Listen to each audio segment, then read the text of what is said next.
कहा जाता है पंजाब का पुराना नाम सप्ता सिंधु था। यह नाम पंजाब को क्यों और कब दिया गया? पंजाब अब तो 5 दरियाओं की सरजमीन है, लेकिन क्या इससे पहले ये 6 या 7 दरियाओं की जमीन थी? पंजाब के इन इलाकों को कब से एक ज्योग्राफिकल एंटिटी कहा जाने लगा? पंजाब की कदीम तारीख में इसे और किन नामों से पुकारा जाता था? सप्ता सिंधु में रहने वाले लोग कौन थे? सप्ता सिंधु का ये नाम पंजाब कैसे बना? कैसे इन इलाकों ने हिंदुस्तान के पूरे खित्ते को इसकी शनाख्त दी? पंजाब के नाम की ये कहानी जानिए इस वीडियो में।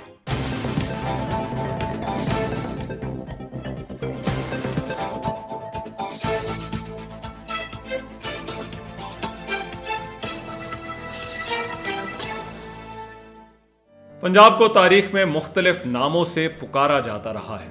जब भी पंजाब की कदीम तारीख की बात की जाती है तो एक नाम का जिक्र बार बार मिलता है और वो है सप्ता सिंधु।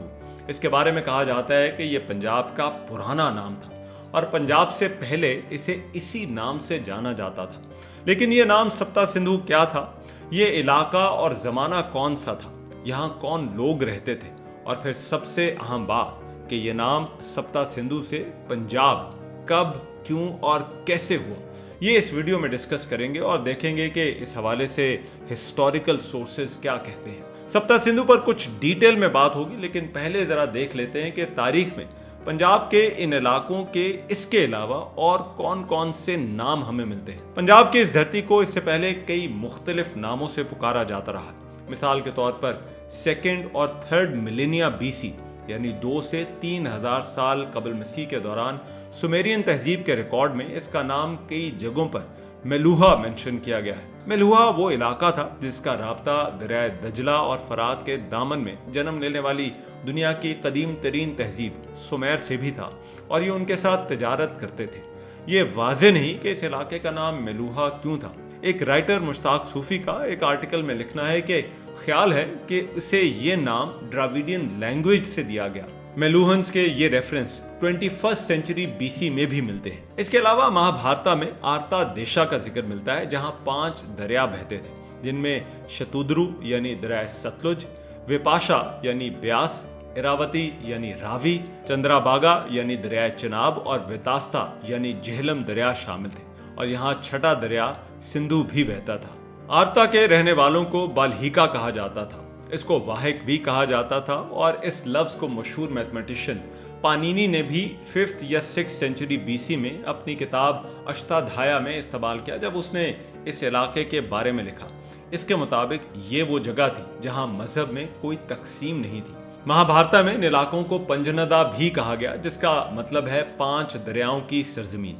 इनके बारे में लिखा गया कि यहाँ कास्ट सिस्टम की बहुत सख्ती नहीं थी और यहाँ के लोगों के धर्म को नश्ता धर्मा भी कहा गया, यानी वो धर्म जो नष्ट या तबाह हो चुका था। रामायण में भी इन इलाकों को पंजनदा कहा गया और ये वो जगह थी जहाँ वनारासीना सीता की तलाश भी करती रही। जब ग्रीक्स यहाँ पर आए तो उन्होंने इन इलाकों को पेंटापोटेमिया का नाम दिया और इसका मतलब था 5 दरियाओं की सरजमीन। मशहूर चाइनीज ट्रेवलर ह्युआन सियांग जो 7th सेंचुरी में यहाँ आया, उसने पंजाब को टाकी या टका लिखा, जो उसके मुताबिक दरिया सिंध और दरिया ब्यास का दरमियानी इलाका था और फिर हिमालय के दामन से ये मुल्तान तक फैला हुआ था। अब आते हैं सप्ता सिंधु की तरफ। 5000 साल पहले यहाँ इंडस वैली सिविलाइजेशन अपनी पीक पर थी, लेकिन फिर 1500 BC से यहाँ आर्यंस के हमले शुरू हो गए और Indus valley civilisation Aahista Aahista खत्म होना शुरू हो गई। आर्यंस ने इन इलाकों में आबाद होना शुरू कर दिया और यहीं से सप्ता सिंधु का ओरिजिन ट्रेस किया जा सकता है। पंजाब के इन इलाकों का एक इकट्ठा ज्योग्राफिकल रेफरेंस सबसे पहले वेदों में मिलता है और ऋग्वेदा में इस इलाके को सप्ता सिंधु कहा गया। ऋग्वेदा हिंदुइज्म का सेक्रेड टेक्स्ट है जिसका ताल्लुक 1500 BC से 1000 BC के दरमियान है और इसका ओरिजिन भी पंजाब के इन्हीं इलाकों से है। सप्ता सिंधु 2 वर्ड्स हैं जिनका मतलब है 7 दरियाओं की जमीन। सप्त का मतलब वैदिक लैंग्वेज में 7 है। अवेस्ता जो कि ज़ोरेस्ट्रियनिज्म की सीक्रेट बुक है और ईरान की पुरानी किताब है, उसमें इसके लिए लफ्ज हफ्त इस्तेमाल किया गया और इन इलाकों को हफ्ता हिंदू लिखा गया। 7 का लफ्ज वैसे ही धार्मिकों के लिए बहुत अहमियत रखता था। इसके अलावा भी 7 के हिंसे से जुड़े और भी कॉन्सेप्ट्स मिलते हैं, जैसे कि सप्ता ऋषि यानी 7 ऋषि या सेजेस, मौसीकी के साथ सवाराज वगैरह वगैरह। सिंधु का मतलब दरिया या समुंदर था। कहा जाता है कि उस जमाने में दरिया सिंध इस कदर बड़ा दरिया था कि जब आर्यन यहाँ हमलावर हुए तो उन्हें यह दरिया भी एक समुंदर ही लगता था और इसी वजह से इसे ये नाम दिया गया। सप्ता सिंधु के इन 7 दरियाओं में सिंधु यानी रिवर इंडस या दरिया सिंध, वितास्ता यानी झेलम, अस्कनी यानी दरिया चनाब, परूशनी यानी दरिया रावी, विपाश दरिया ब्यास, शतुद्री यानी सतलुज दरिया और फिर सरस्वती या हाकड़ा दरिया शामिल थे। सिंधु के अलावा ये बाकी दरिया असल में सिंधु दरिया के ट्रिब्यूटरीज ही थे।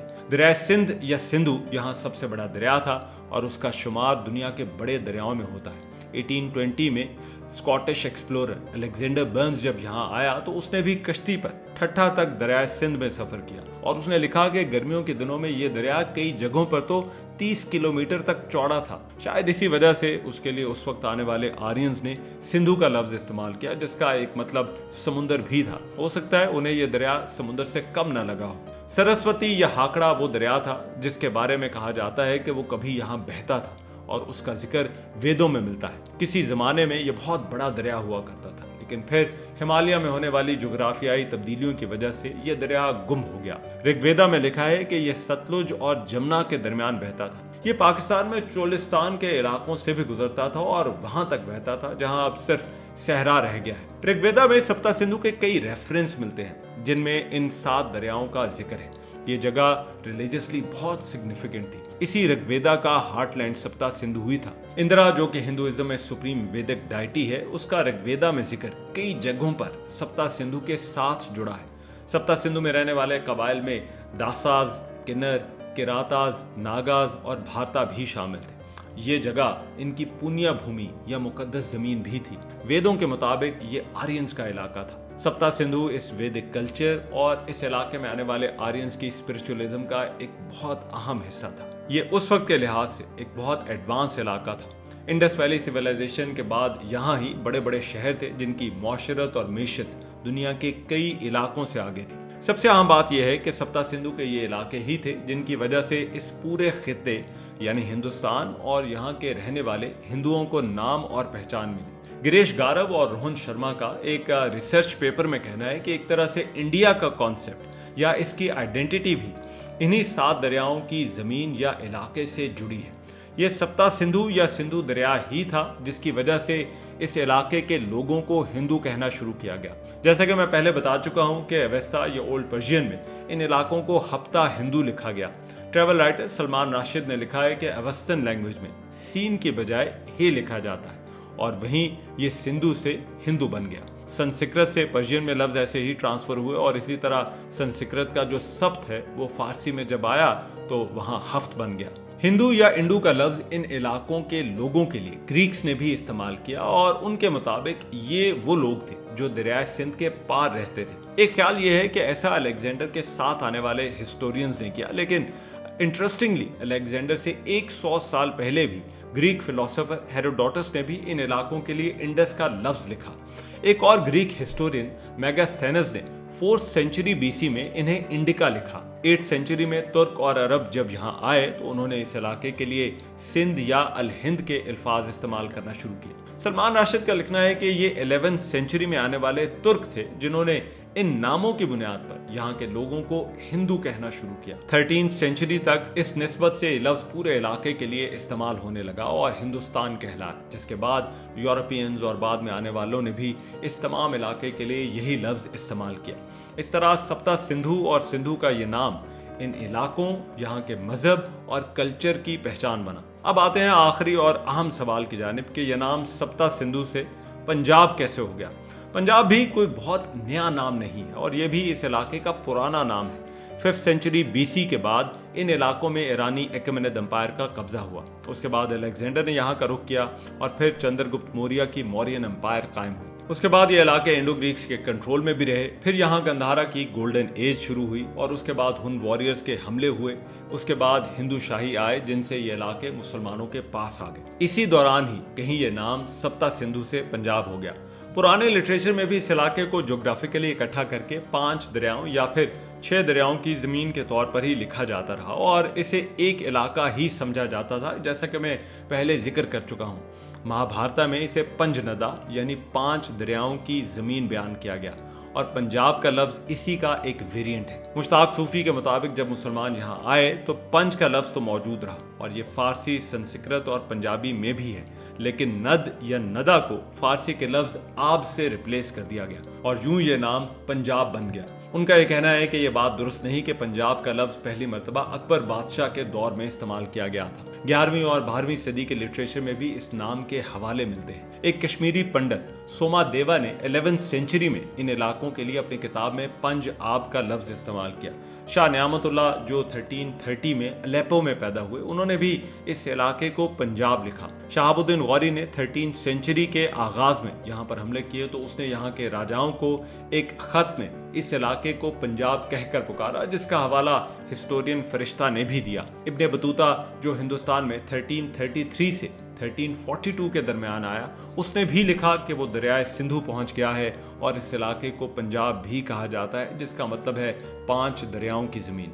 मुश्ताक सूफी के मुताबिक इसके अलावा भी अकबर के दौर से पहले इस नाम के कई हवाले हैं। सप्ता सिंधु के ये इलाके दुनिया के लिए एक लर्निंग सेंटर भी थे। इनके दामन में गंधारा जैसी तहजीबें आबाद हुई, जहाँ टेक्सला जैसे शहरों की बुनियाद पड़ी। यहाँ दुनिया की पहली यूनिवर्सिटियों में से एक टेक्सला में बनी, जहाँ चाणक्य जैसे उस्ताद थे। इन शहरों में न सिर्फ आसपास के लोग बल्कि दुनिया भर से लोग इल्म हासिल करने के लिए आते थे। ये इलाके दुनिया की दीगर तहजीबों के साथ जुड़े थे, उनसे तिजारत करते थे, जिनमें सुमेरियन, इजिप्शियन, ईरानी और ग्रीक सिविलाइजेशन शामिल थी।